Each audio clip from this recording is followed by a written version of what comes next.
In the next 30 minutes, West Africa Examination Council overwhelmed by widespread examination irregularities in the ongoing WASSCE as the National Intelligence Bureau unravels a grand scheme to cheat at various examination centers.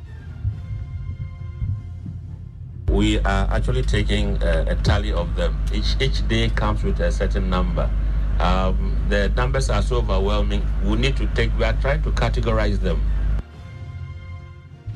There's more unfolding as we bring you details of hundreds that have been busted and students as well as foreign materials, impersonators and invigilators aiding exam malpractice, including a cartel trading questions for various sums of money.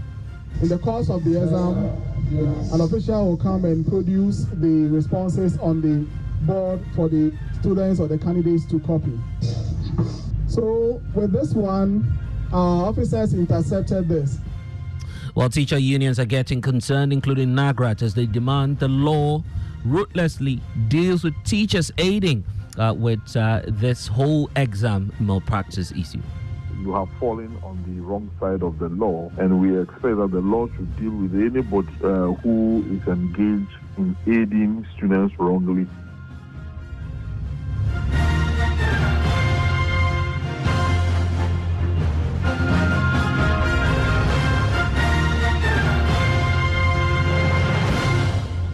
And top story, as always, is brought to you by Vodafone. Further together and blessed together. The West Africa Examination Council says it is overwhelmed by the widespread examination irregularities that has been recorded as various examination centers at the ongoing West African Senior School Certificate Examination. The National Intelligence Bureau and the Police Service has busted hundreds of students with foreign materials, impersonators and invigilators aiding an exam malpractice cartel trading questions for various sums of money. While the council says the malpractices are so much that it is currently tallying and trying as much as possible to categorize them in order to come up with the number of students, teachers and also supervisors involved in this whole cartel. John Kapi speaks for WAEC because of the sheer numbers involved in the National Intelligence Bureau. We understand is getting active on these cases that we're dealing with now. My colleague Maxwell Agbagba with the security desk joins us with what may be happening in the next few hours as the NIB is getting involved in this whole cartel trading examination questions. But Maxwell, details of first of all what WAEC found with regard to foreign materials in the examination halls. Well, Blessed, on foreign materials on candidates in the examination halls, WAEC says quite a number of the candidates have been caught with prepared notes, textbooks, and pages torn from their textbooks with the intention of using them to their advantage in the examination hall. Now, on pictures taken of question papers and circulated via social media platforms like WhatsApp and Telegram, WAEC said some invigilators use their mobile phones to take pictures of the question papers right after the examination starts, and these are forwarded to the various social media channels. These channels also circulate their solutions to these questions to their subscribers. Now, the council's security network tracked some of these snapshots to their sources. Now, Blessed, Social Studies 1 was tracked to Lawrence SHS in Sunyani, where the teacher who circulated the post has been arrested. Now, Biology 2 was tracked to Mountain High SHS.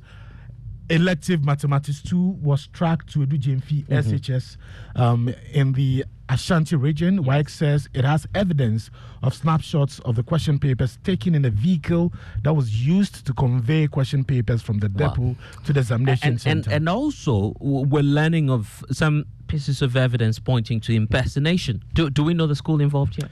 Now, at the Only Believe SHS at Krintumi, a national service person attempted to write the government paper for one of the candidates, but he was arrested by police. At the same center, two other suspected impersonators absconded.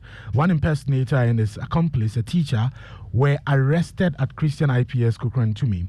At Ideal College, the La Paz campus, there was an attempt to insert scripts of 7 absentee candidates into the script envelopes. It took the vigilance of WAEC personnel at the center to avert this anomaly. And in fact, this is why, for instance, state agencies and the security agencies are beginning to act on this. Maxwell, walk us through what the NIB also found, because they are also attesting to the fact that malpractices even happened in the examination halls.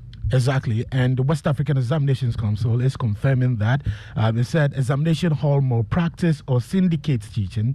Said this is very rampant, and they have received reports of these malpractice from quite a number of their personnel. Now, in some instances, solutions are written on whiteboards for candidates to copy, and these are hurriedly cleaned and upon arrival of a WAEC inspector at the center. Now, some invigilators, we are told, were found with photocopied solutions to questions which were being distributed to candidates in the examination halls. Some of the solutions were also deposited at the washrooms for the candidates to pick up. Those who were found culpable were apprehended by WAEC's monitoring teams and handed over to the police. Blessed. And they also cited some of the schools that are intentionally locking their gates to prevent monitors from getting access to the institutions. That's how bad, the situation is getting. Exactly, Blessed. Now, the West African Examination Council says some schools have adopted the practice of locking their school gates contrary to the revised rules. Now, at Otu Memorial Senior High School at BBNE, WAEC's monitoring team was kept behind the gate for close to 10 minutes. The team had to use an alternative route to gain access into the school. Now, we're told that it was at this center that 86 mobile phones were picked up from the candidates. I see. Maxwell Agugba, thank you.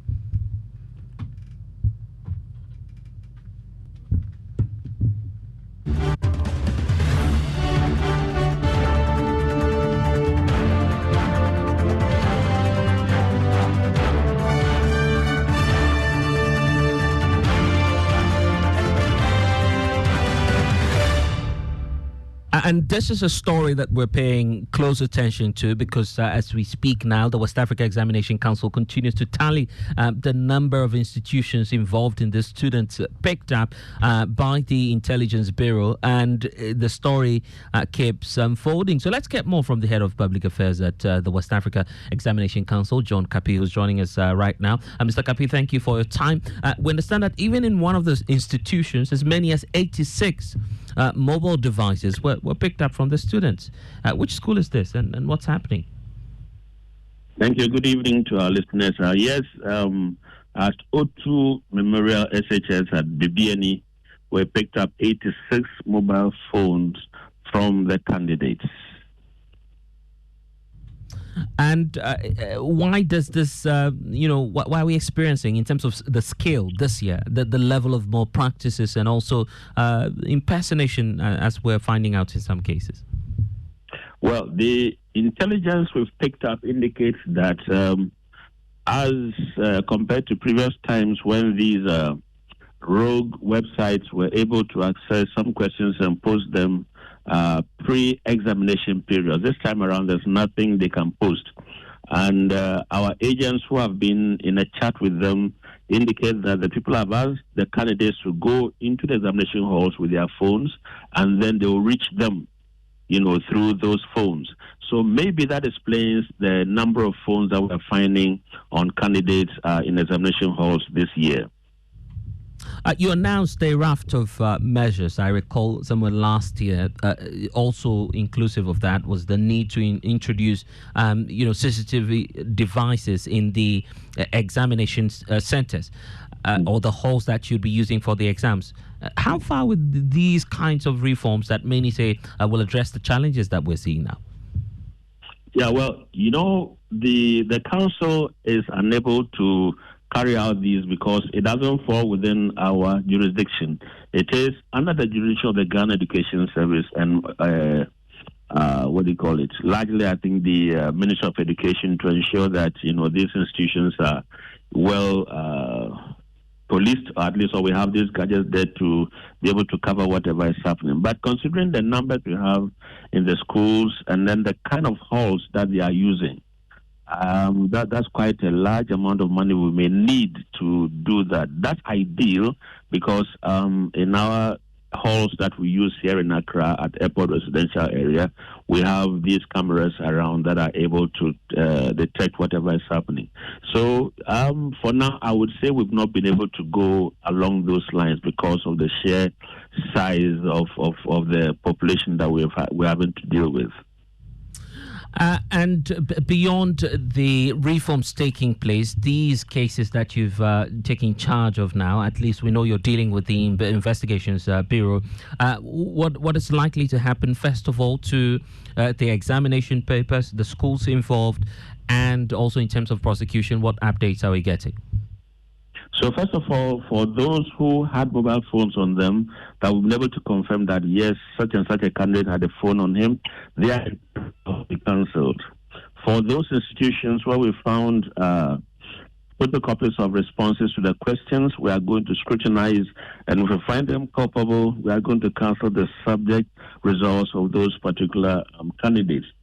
Now, for the teachers and the supervisors and vigilators who are involved in this, those who were found to have taken pictures of the questions have been handed over to the police for prosecution. Those who were found with photocopies moving around the school compounds, first of all, have been picked up by the police, but this does not preclude whatever the Ghana Education Service rules are going to do, because we are compiling a list of all these teachers and we'll hand them over to the Ghana Education Service for the appropriate sanctions. John Kapi, well, we might be looking at the problem only from the perspective of students, anxious parents and teachers as well, trying to find all means possible to get examination questions for their students. But how about WAEC itself? The adrenaline rush that comes with the whole concept of writing WASSCE, and you agree that you're part of the challenge. The psyche of the students going into the examination is as though this is an external body that is simply coming to terrorize students. Very often that's the perception. Well, I think that examination is a problem for us at all levels. You bear with me that, you bear me out that all of us, even at the first degree and even at the postgraduate levels, we're a bit panicky when we're going in for exams. That is true, yes. These young ones are writing external exams for the first time. This is the second time for those who are in senior high school. As a council, we've tried as much as possible to reach out to these candidates through our sensitization programs. We've made them understand that whatever it is they are going to write this time around is simply a more standardized examination than what they are used to in the classroom, but not a markedly different in terms of content, in terms of structure. So, and then also we have made them aware of how to prepare themselves. No need to panic, no need to seek assistance from anywhere. Just go in there calmly, look at the questions, and then we believe that if indeed they've gone through the 3-year period successfully, they should be able to answer the questions that we bring out there. Easier said than done? You may say so. I see. The invigilators themselves claims that they haven't been paid as of now. A reason for which that may be the weakling into the whole system. Are you aware of this? Have you settled them their debts, and what's happening? For all the examinations up to last year, 2022, we've settled all the invigilation allowances that were due the invigilators. Currently, we've just finished with BEC. They are processing the claims that have come. We have also submitted the budget for the next, cycle of the process to the ministry, and so I believe that when funds are available, we would pay all the invigilators their allowances. So as it stands now, you mean to implicate government, the fact that they haven't released funding, they haven't paid up the debt, so you would not be in a position to mark the scripts? Well, I think we presented this to the media much earlier. We mentioned the processes that we go through to get results out for each candidate. After the last time that we spoke with you, I think I mentioned that we had received money to conduct the examination, and they will be waiting for another, tranche of payment in order to be able to carry on with the subsequent activities. So obviously, once government makes funds available, we will surely pay our invigilators.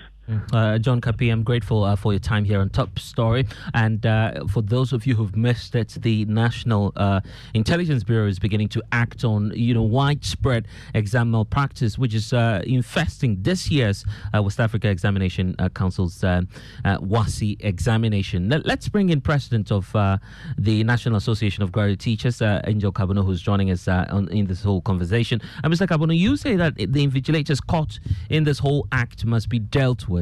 Why do these teachers engage in the act, first of all? Well, let me say everybody found culpable must be dealt with. The WAEC official, school teachers, students, also racketeers who think they can make money out of examination malpractices and all. I cannot understand why anyone will make examination malpractice his or her venture in this life. I just can't understand it. This year exams have taken off very well until today that we are hearing these reports. And we thought that by next 2 weeks or next 3 weeks, when the exams come to an end, it will be an event-free examination. But unfortunately, these reports are beginning to come out, and it is very disappointing and very disheartening. We cannot compromise the integrity of our certificates, because the moment we do that, the value that we place on our students, both internally and externally, will be thrown down to the wind. So I think that, for once, people caught must be dealt according to law. It looks as if we are not dealing drastically enough with the people who engage themselves in these acts. And I think that when people are arrested and dealt according to law, it will serve as a deterrent for others to want to get into this space.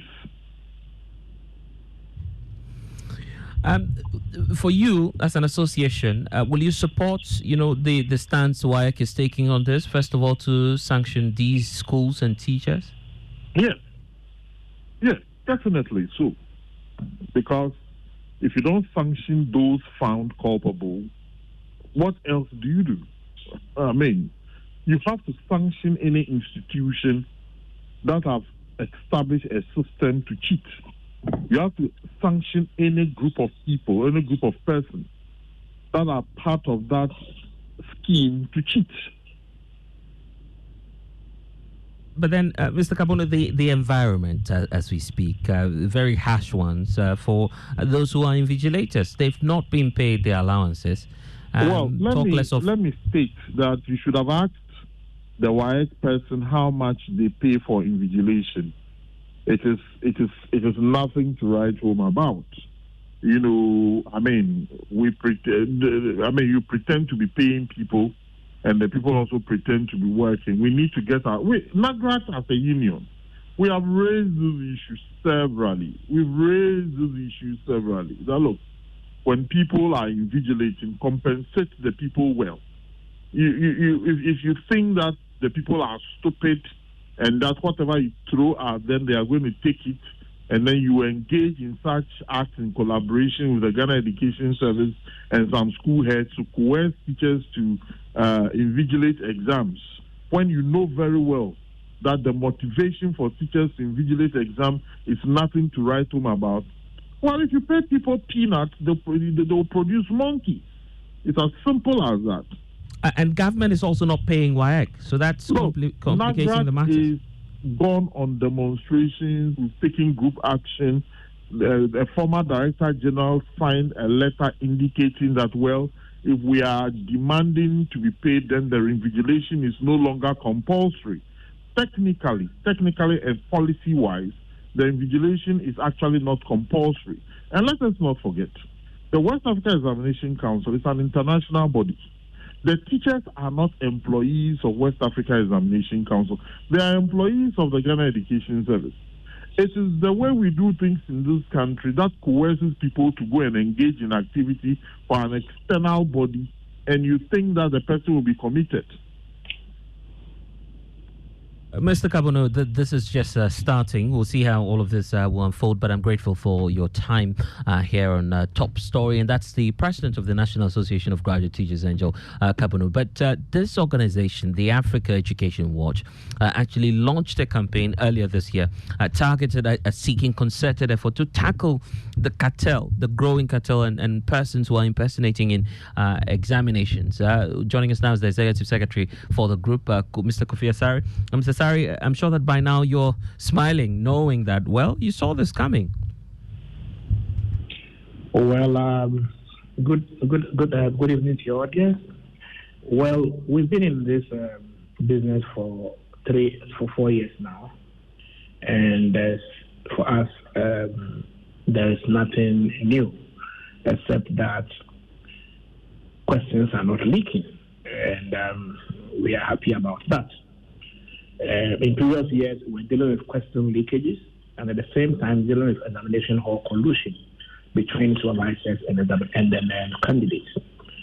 But today, we are not discussing leakages because the Ministry of Education had deployed a BNI to take over the questions security from the printing up to the distribution. And so we've seen significantly that there are no leakages, just like last year.